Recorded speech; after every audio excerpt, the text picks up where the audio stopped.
সময়ের পরিবর্তনে এই মিডিয়া যত ঊর্ধ্বগতির দিকে যাচ্ছে, ততই ইসলামের বিরুদ্ধে মিথ্যা সংবাদের বোমা বর্ষণ চালাচ্ছে। এই মিডিয়া সারা পৃথিবীর মাঝে ইসলামকে ভুলভাবে উপস্থাপন করছে। এই মিডিয়া একটি স্লোগান দেয় যুদ্ধ সন্ত্রাসের বিরুদ্ধে, এই স্লোগান দিয়ে তারা যুদ্ধ করছে ইসলামের বিরুদ্ধে। এই মিডিয়া স্লোগান দেয় যুদ্ধ শান্তির জন্য, এই স্লোগান দিয়ে তারা যুদ্ধ করছে শান্তির ধর্ম ইসলামের বিরুদ্ধে। এই মিডিয়া সারা পৃথিবীর মাঝে ইসলামকে এমন ভাবে উপস্থাপন করতে চায় যেন ইসলাম একটি সন্ত্রাসের ধর্ম, যেন যেই ধর্ম মানুষকে সন্ত্রাসী কার্যকলাপ করতে উৎসাহিত প্রদান করে।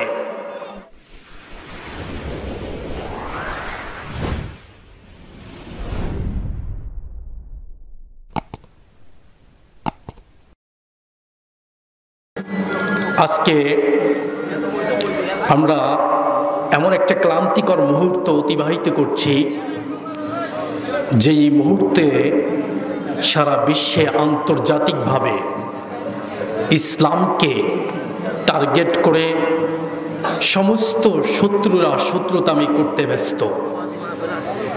এমন একটা সময় আমরা অতিবাহিত করছি, যেই সময় সারা পৃথিবীর আনাচে কানাচে ইসলামিক মাদ্রাসাগুলো যাতে বন্ধ হয়ে যায়, এই জন্য এক শ্রেণীর লোক ষড়যন্ত্রে লিপ্ত। ইহুদি খ্রিস্টান এই মিডিয়াকে ব্যবহার করে সারা পৃথিবীতে মুসলমানদের ইমেজকে যাতে নষ্ট করে দেওয়া যায়, সারা পৃথিবীতে যাতে মুসলমানকে অপরাধী হিসাবে সাব্যস্ত করা যায়, এই জন্য তারা মিথ্যে সংবাদ প্রতিনিয়ত প্রচার করে যাচ্ছে। এই মিডিয়া রাতকে দিন বানায়, দিনকে রাত বানায়। এই মিডিয়া কালোকে সাদা বানায়, সাদাকে কালো বানায়।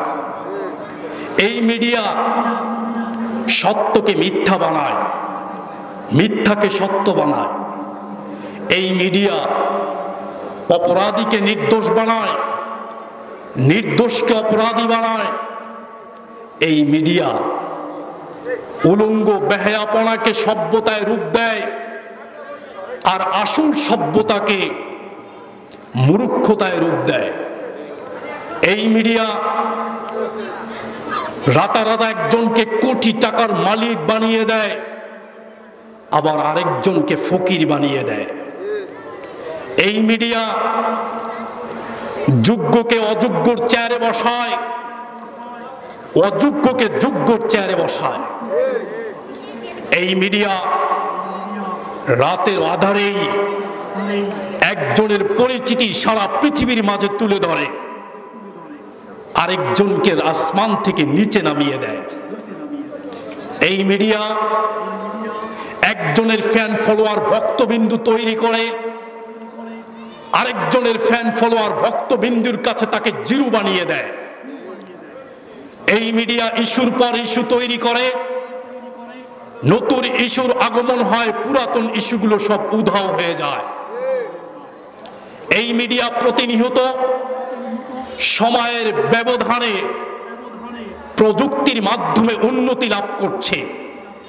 উন্নতি হতে হতে এই মিডিয়া পুরো পৃথিবীকে এখন জনগণের হাতের মুঠোয় তুলে দিয়েছে। এই মিডিয়া প্রতিনিয়ত সময়ের পরিবর্তনে প্রত্যেকটি মানুষ মিডিয়ার উপরে নির্ভরশীল হয়ে যাচ্ছে। সময়ের পরিবর্তনে প্রত্যেকটি মানুষ তার মৌলিক চাহিদা পূরণ করার উপকরণগুলো, তথ্য ইনফরমেশনগুলো এই মিডিয়া থেকে নেওয়া শুরু করেছে। মানুষ তার নিত্য প্রয়োজনীয় পণ্যগুলো টিভি সিনেমা থেকে নেয়। মানুষ তার নৈতিক শিক্ষাগুলো ইউটিউব স্কুল থেকে নিতে শুরু করেছে, টিভি স্কুল থেকে নেওয়া শুরু করেছে। সময়ের পরিবর্তনে এই মিডিয়া যত ঊর্ধ্ব গতির দিকে যাচ্ছে, ততই ইসলামের বিরুদ্ধে মিথ্যা সংবাদের বোমা বর্ষণ চালাচ্ছে। এই মিডিয়া সারা পৃথিবীর মাঝে ইসলামকে ভুলভাবে উপস্থাপন করছে। এই মিডিয়া একটি স্লোগান দেয় যুদ্ধ সন্ত্রাসের বিরুদ্ধে, এই স্লোগান দিয়ে তারা যুদ্ধ করছে ইসলামের বিরুদ্ধে। এই মিডিয়া স্লোগান দেয় যুদ্ধ শান্তির জন্য, এই স্লোগান দিয়ে তারা যুদ্ধ করছে শান্তির ধর্ম ইসলামের বিরুদ্ধে। এই মিডিয়া সারা পৃথিবীর মাঝে ইসলামকে এমন ভাবে উপস্থাপন করতে চায় যেন ইসলাম একটি সন্ত্রাসের ধর্ম, যেন যেই ধর্ম মানুষকে সন্ত্রাসী কার্যকলাপ করতে উৎসাহিত প্রদান করে, যেই ধর্ম মানুষকে অনৈতিক কাজ করার উৎসাহিত করে। এটা তারা কয়েকটা কৌশলে করে।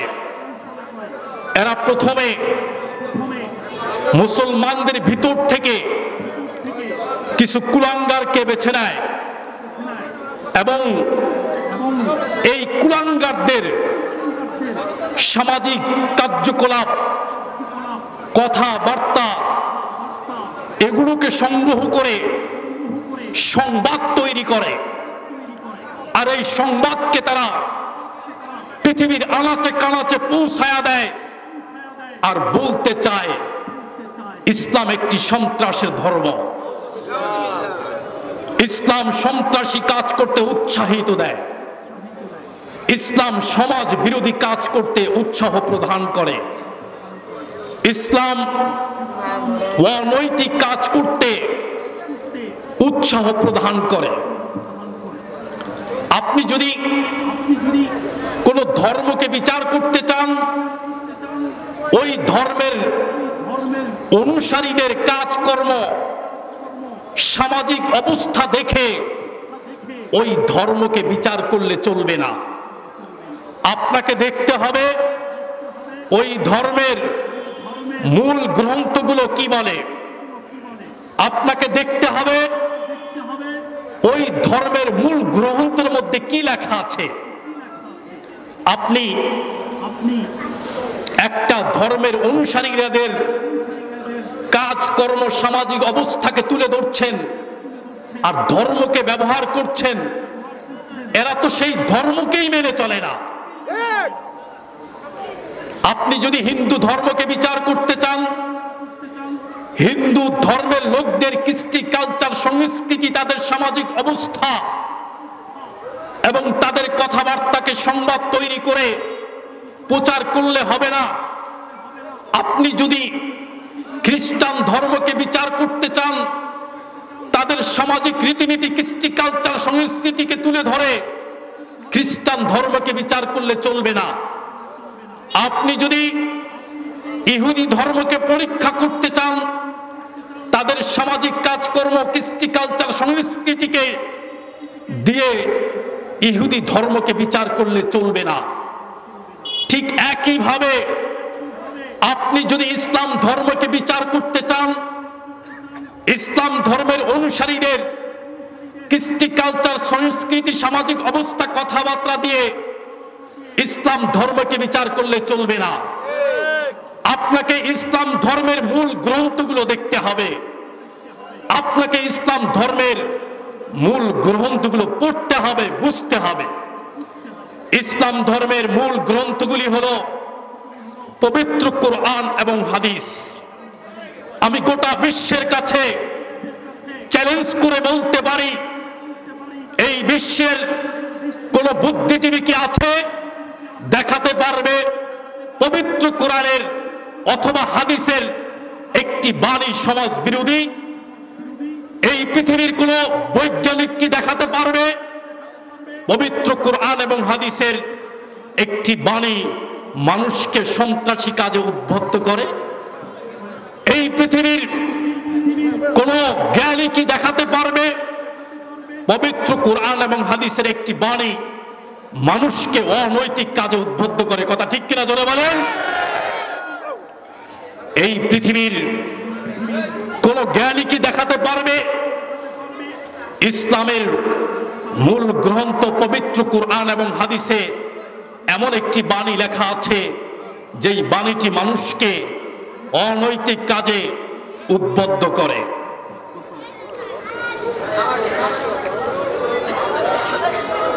আপনি যদি একটি ধর্মকে পরীক্ষা করতে চান, ওই ধর্মের অনুসারীদের দিয়ে ওই ধর্মকে পরীক্ষা করলে চলবে না। আপনাকে ধর্ম গ্রন্থগুলো দেখতে হবে। একটা গাড়ি কতটা ভালো এটা পরীক্ষা করার জন্য আপনি গাড়ির ড্রাইভিং সিটে এমন একজনকে বসাইছেন যেই লোকটা গাড়ি চালাতে জানে না, একটু পরে গাড়িটা অ্যাক্সিডেন্ট করেছে, আপনি ড্রাইভারকে দোষ দিবেন না গাড়িকে দোষ দিবেন? জোরে বলেন, আরো জোরে বলেন। আপনি ইসলাম ধর্মকে পরীক্ষা করবেন,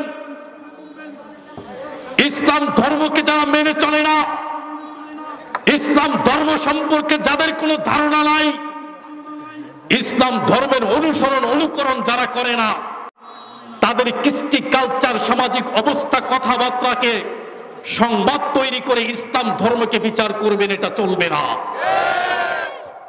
আপনাকে ইসলাম ধর্মকে যদি কোনো ব্যক্তি দিয়ে পরিচালনা করতে চান, ইসলাম ধর্মকে যদি কোনো ব্যক্তি দিয়ে পর্যালোচনা করতে চান, ইসলাম ধর্মকে যদি কোনো ব্যক্তি দিয়ে মাপকাঠি দিতে চান, তাহলে এই ব্যাপারে সবচাইতে সেরা মাপকাঠি হলো বিশ্ব নবীজি সাল্লাল্লাহু আলাইহি ওয়াসাল্লাম।